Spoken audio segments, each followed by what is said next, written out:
kepada keduniaan, ikut-ikutan kepada keyakinan orang kafir yang tidak beriman. Coba kita lihat, banding-bandingkan bagaimana keadaan sahabat dengan kita. Saya sering contohkan, misalnya sahabat Nabi Rabi'ah, dia ahli sufah, orang miskin, jobless, nggak ada kerjaan, nggak ada ini, pekerjaannya bersama Nabi saja di masjid. Dalam musyawarah dia ditugaskan berkhidmat kepada Rasulullah SAW di waktu malam. Kalau Rasulullah SAW bangun buat tahajud, dia yang menyediakan segala keperluan-keperluannya. Pelayanannya sangat memuaskan kepada Rasulullah.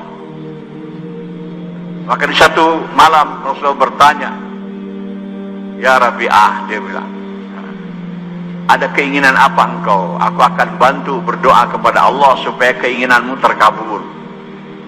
Ini orang miskin, nggak punya kerjaan, makan sedikasihnya orang. Kalau dikasih orang makan, nggak dikasih orang dia lapar.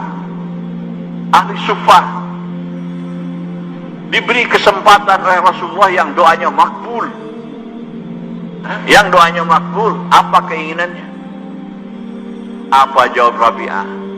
"Ya Rasulullah, doakan saya ingin bersama engkau dalam surga." Subhanallah, haji. Itu fikir sahabat, fokusnya kepada agama, kepada akhirat. Saya punya teman di Bandung, kakeknya kiai, disebut Kiai Hikmah, doa-doanya makbul. Maka orang datang berbondong-bondong hampir dari seluruh Indonesia. Ada minta doakan supaya dagangnya maju, ada minta doakan supaya pangkatnya naik. Bahkan anak-anak muda yang mau bikin grup orkes, datang perempuan-perempuan mau buka salon, alat salonnya ditembrakin di depan Kiai, minta didoakan supaya maju perusahaan salonnya. Nggak ada satu orang yang datang, "Doakan Kiai supaya saya masuk surga." Nggak ada, hadirnya. Ini keadaan umat begitu, hadirnya. Ada mendatangi Kiai yang doanya makbul, tapi yang dipinta keduniaan. Nggak ada kepada fokus kepada agama.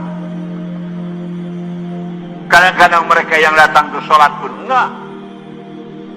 Hadirin, ini tanggung jawab kita semua. Beritahu, jangan terpukau katanya dunia ini sekarang maju, modern, begini, teknologi. Tidak ada apa-apanya itu.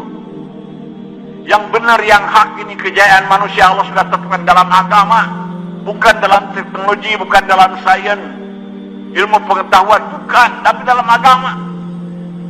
Ini mereka tidak tahu kepentingan agama ini, kepentingan taat kepada Allah Subhanahu wa taala.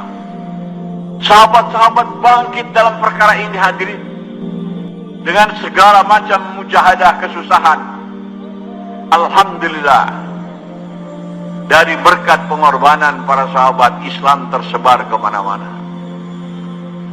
Bayangkan pengorbanan mereka ketika itu, transportasi bukan semodern sekarang, tapi mereka datang, bahkan datang ke Indonesia juga. Dalam seminar masuknya Islam ke Indonesia yang diadakan tahun 67, yang dipimpin oleh Buya Hamka, bahwa Islam datang ke Indonesia ini bukan dibawa oleh pedagang Gujarat, oleh sahabat, hadirin. Ada 4 orang sahabat yang datang ke Indonesia. Cuman tidak diketahui siapa namanya, di mana kuburnya, konon di Aceh. Demikian juga ke tempat-tempat lain. Ilmu pengetahuan juga bahwa yang menemukan benua Amerika itu Columbus. Padahal nahoda yang membawa Columbus ke sana itu orang Islam. Saya dengar mujakara di Rewin, markas Pakistan, Rewin. Ketika rombongan Columbus ini mendarat di Amerika, didapati di sana suku Indian, ada yang bernama Abdul Qadir. Tapi ini dihapus seolah-olah Columbus yang pertama ke Amerika. Kalau dilihat dari situ, sahabat sudah datang. Bukti dari 124.000 jumlah sahabat. Kuburnya yang ada Mekah Madinah kurang lebih hanya 10.000 saja.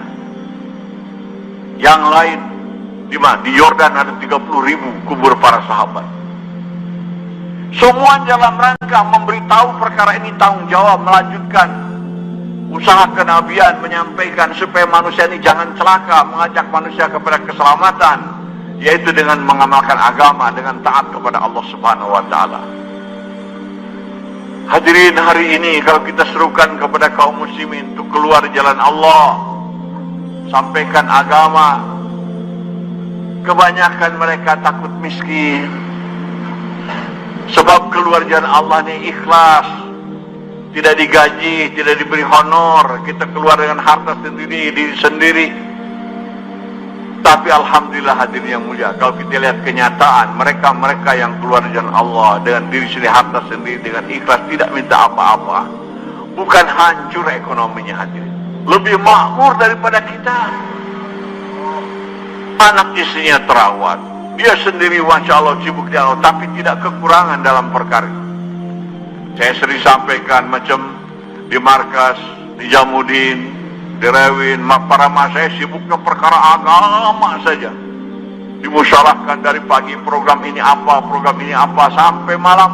Tidak ada usaha lain.